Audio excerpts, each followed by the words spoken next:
Perempuan lain. Perempuan beda. Perempuan sendirian disebut dengan mar'ah namanya. Dari kata muru'ah. Punya dua arti. Satu, sosok yang senang tampil dengan keindahan. Muru'ah. Jadi kalau laki-laki senang dengan kekuatan, sesuatu yang nampak kuat, latihannya silat, latihannya ini, itu. Perempuan tidak. Senang dengan keindahan. Anda mau berangkat ke kantor, ada sebagian tidak tersetrika, Anda biasa. Tapi kelihatan istri, papa ganti. Setrika dulu. Anda berangkat ke masjid pakai pakaian biasa saja. Perempuan ikut pengajian, seragam. Arisan, beda. Penampilan, lain. Bahkan kadang-kadang sebelum berangkat, nanya dulu kepada Anda untuk minta pendapat. Papa, besok pengajian Ustadz Adi, kira-kira gaunnya yang mana ya? Yang hijau atau yang biru? Oh. Kata Anda, hijau bagus mah. Ah, kayaknya biru deh. Oh. Dia nanya, tapi udah punya jawaban. Itu masih mending kalau dipakai. Begitu keluar, kuning. Mantap. Nggak apa-apa bu, normal namanya. Mar'ah yang kedua, awas. Seperti mir'ah. Orang Arab mengatakan al-mar'atu kal mir'ah. Perempuan itu mir'ah seperti cermin. Makanya jangan heran kalau lihat perempuan senang bercermin. Dari rumah sudah berkaca, turun dari mobil lihat spion. Mau masuk masjid ada kaca, betulkan lagi. Wajar, standar. Tapi yang penting Anda tahu, sifat cermin itu punya nilai sensitivitas. Seperti itulah perempuan punya nilai sensitifnya. Misal, Anda punya cermin, Anda hancurkan, lempar dengan batu, pecah. Apakah bisa disusun lagi? Jangan salah, bisa. Cuma tidak mampu memantulkan bayangan yang sempurna. Sama persis dengan perempuan. Kalau dia terlukai, cepat memaafkan, tapi sulit melupakan apa yang dialami. Pasang status. Serius. Ada persoalan hari ini, rekening listrik 15 tahun yang lalu diungkit lagi. Bapak ini bagaimana sih? Yang itu aja nggak bisa. Tahu nggak Pak? Waktu 15 tahun lalu listrik mati. Bapak juga begini juga 15 tahun lalu. Tapi itulah keindahannya. Nanti gantian Bu, tenang aja Bu ya, kita masih panjang. Itu kalau sendirian, tapi kalau banyakan, laki-laki sama rijalun, perempuan mar'atun nisaun. Sampai turun surah An-Nisa. Surah yang keempat. Apa artinya nisa? Bukan. Bukan perempuan. Bukan wanita. Ah, perempuan. Surah ibu-ibu, mama. Apa diantaranya yang paling penting? Ayat 34, paling kiri sebelah atas. Kenapa disebut dengan An-Nisa? Dari kata nasa diantaranya. Sifat yang mudah kemudian tersentuh dan mudah mencurahkan apa yang dirasakan. Suka cerita. Suka cerita. Dan kadang-kadang yang diceritakan hal yang seharusnya tidak dibuka. Kata Allah, fasalihatu qanitatun hafizatu lil ghaibi bima hafizallah. Perempuan salihah itu taati Allah dengan menaati suami pada yang baik-baik. Yang kedua, jangan membuka aib keluarga pada orang lain setelah Allah menutupnya. Jadi kalau Anda tidak buka aib di rumah tangga, tugas laki-laki, tugas perempuan sama. Jangan buka aib. Sepanjang tidak dibuka, Allah tutup sampai dengan kiamat. Kata Nabi, ada kejadian malam hari, maka selesai, siang jangan terbuka. Ada kejadian siang hari, selesai, malam jangan terbuka. Allah akan tutup sampai kiamat. Tapi kalau ada aib rumah tangga terbuka, keluar.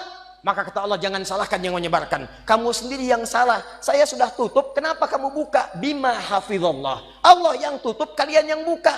Nah ini kadang-kadang tidak sadar. Karena perempuan punya sifat berbagi, suka cerita. Sependiam apapun kalau sendirian. Kadang-kadang kalau sudah bertemu temannya, kumpul cerita. Sifatnya pengajian, begitu kumpul bertemu dengan kawan, mulai bertanya, "Ukhti apa kabar?" "Baik." "Sehat?" "Sehat." "Suami bagaimana?" "Di situ masalahnya." "Masalah." Ih, nggak nyangka ya? Nyangka. Kumpul, "Ada apa? Ada apa?" Yang satu misah. "Ah, saya tidak mau lah." "Kenapa?" "Tidak, itu dosa. Jangan seperti yang itu ya. Itu tuh begini. Nah, sama. Itulah humazah. Humazah. Sejak dulu sudah ada. Dari sejak zaman Nabi Yusuf. Nabi Yusuf itu anaknya Nabi Yakub. Nabi Yakub anaknya Nabi Ishak. Nabi Ishak anaknya Nabi Ibrahim. Dari Sayyidah Sarah. Dari sejak dulu sudah ada Perempuan yang suka kumpul-kumpul, suaminya sibuk kerja ngumpulin harta, perempuannya kumpul-kumpul. Saking kumpulnya itu sibuk membicarakan orang lain. Ada yang ganteng dibicarain, Nabi Yusuf ganteng dibicarain. Iya ya, ganteng-ganteng Nabi ya. Iya, orang sekarang ganteng-ganteng serigala. Dulu ganteng-ganteng Nabi. Ngobrol, ada. Cuman buat ngobrol doang, duduk, datang ngobrol, minum, pulang lagi. Oh mazah. Jeng, bagaimana bisnis suami? Begini. Ih, kok cuman segitu ya? Kita mah kemarin dapatnya suami lumayan loh, 10 kali lipat dari yang kamu dapatkan. Cuman gitu doang. Humazah. Alladzi jama'a malahu wa'addada, yang suaminya sibuk cuman ngumpulin harta dunia saja, nggak pernah mikir akhirat. Bekal akhirat nggak ada. Nanti kita akan lihat apa bekal akhirat. Nggak pernah mikir, yang penting dunia, dunia, dunia, dunia, dunia. Kerja, harta, rumah, mobil, uang, dolar, semua kumpulkan. Maka yang seperti itu kata Allah, kamu mesti ingat ya, orang yang sudah berpikir begitu saat di dunia, saya akan siapkan neraka paling spesial saat di akhirat. Namanya Hutamah. Neraka Hutamah ini beda dengan neraka biasa. Cara disiksanya, maaf sekali, diikat. Padahal neraka yang paling ringan, neraka paling ringan, tapi seringan-ringannya neraka juga. Ya, seringan-ringannya neraka. Jangan coba-coba nih. Ya. Itu ada di Quran surah keempat ayat 56, paling kanan sebelah atas. Itu yang paling ringan di neraka. Innal ladzina kafaru bi ayatina sawfa nuslihim nara. Orang-orang yang ingkar kepada ayat-ayat kami, nanti kami masukkan ke neraka. Paling ringan kami tarik ubun-ubunnya. Nusli, kami celupkan ke dalam api neraka. Dicelup, kayak bikin teh celup. Teh celup itu kan naikkan, turunkan, naik, turun, naik, turun, naik. Jadi ada orang yang paling ringan masuk neraka, ditarik ubun-ubunnya, kemudian dimasukkan ke neraka, celupkan. Begitu dicelupkan, hancur semua, angkat lagi. Ya kullama nadijat juluduhum baddalnakum juludan ghairaha. Begitu hancur, diangkat sembuh lagi. Hancur, angkat sembuh lagi. Hancur, sembuh lagi. Sekali celup, 1 harinya 1000 tahun. 1 detiknya 48 hari. Kalau pengen coba silakan aja. Tapi diinfokan supaya kita jauhi. Cuma ini nggak diikat, artinya apa? Begitu dicelupkan dia merontak, masih bisa bergerak. Cuman tidak bisa mengelak. Tapi neraka yang ini bagi ahli dunia yang nggak pernah mikir akhirat, dia tidak akan pernah bergerak sedikit pun, karena Allah akan mengikatnya fi amadim mumaddadah. Jadi bukan begini, tapi diikat begini. Cara untuk menghukumnya, dibakar dari ujung kaki sampai otak yang paling dalam. Cara membakarnya kalau mau diilustrasikan, dilas sampai matang dalamnya. Misal dari bawah bagian kaki, jempolnya dulu. Kalau jempolnya udah matang, baru sampingnya. Udah matang, naik lagi ke atas. Bayangkan, kalau dimasukkan keseluruhan, yang sakit langsung semuanya. Tapi yang ini tidak. Biar sakit dulu. Bukankah sakit di bawah kerasa ke semuanya? Sakit, terus sampai naik ke atas. Allati tattali'u 'alal afidah. Afidah jamak dari kata fuad. Fuad itu otak yang merencanakan. Nih, kata Allah seakan-akan ingin mengatakan, apa isi otakmu di sini? Saya bakar sampai ke dalam otakmu. Otakmu isinya apa sih?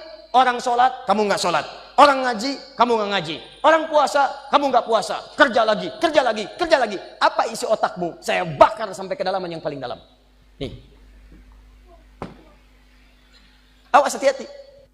Dan sifatnya muqsadah. Muqsadah itu sudah mengintai. Jadi kalau ada orang bercita-cita cuma dunia saja, itu nerakanya sudah ngintai. Nih dia teman saya nanti nih. Paham? Ini bagian yang pertama. Karena itu saya ingin ajak Anda semua, jangan cukupkan hidup kita visinya cuma sampai di sini. Contoh paling gampang ya, paling gampang. Kuliah hanya untuk dapat ijazah, itu dunia. Kuliah hanya untuk dapat kerja, dunia. Nikah hanya untuk bisa mengeluarkan hasrat seksual, dunia. Dapat handphone hanya untuk pasang status, dunia. Maaf, dapat pakaian hanya untuk tampil mewah gaya, itu dunia. Kalau Anda ingin siapkan sampai bekal yang terakhir, dan ini bagian akhir pembahasan kita, Ustadz, saya tahu saya akan meninggalkan dunia. Saya pengennya semua bekal saya bisa dibawa ke alam kubur sampai dengan ke akhirat. Bagaimana caranya? Bahkan kalau Anda berhasil menyiapkan cara ini, jangankan sampai ke akhirat, Anda meninggalkan dunia, langsung disambut langsung oleh Allah melalui nikmat-nikmat di alam kubur yang lebih banyak daripada nikmat dunia. Yang kalau Anda dapatkan nikmat di sini, ini belum ke akhirat. Anda punya bekal akhirat di alam kubur sudah dimuliakan. Dunianya ditinggalkan, tapi Allah berikan nikmat akhiratnya dan diberikan pendahuluan di alam kuburnya. Saking dahsyatnya, Ada di antara mereka, kata Allah, yang kalau bisa, artinya nggak bisa. Kalau mereka mampu, mereka akan balik lagi kepada keluarga yang sedang nangis, yang sedang sedih. Kata mereka, kalian jangan nangis ya, jangan sedih, jangan takut. Kalau bisa, cepat ke sini. Di sini lebih enak daripada di situ. Silahkan lihat anak-anak Palestina. Sekali-kali perhatikanlah mereka. 4 tahun, 5 tahun, tiba-tiba ada yang wafat di antara mereka. Lihat wajahnya. Apakah ada wafat di antara mereka yang wajahnya sedih? Tidak. Senyum, bira. Perhatikan jika seseorang wafat, maka keluarganya, Allahu Akbar, ada yang memberikan manisan, ada yang memberikan gula-gula, dan mengatakan Alhamdulillah, mereka sudah menerima janji Allah, tinggal kami menyusul mereka. Bagaimana punya kekuatan seperti itu?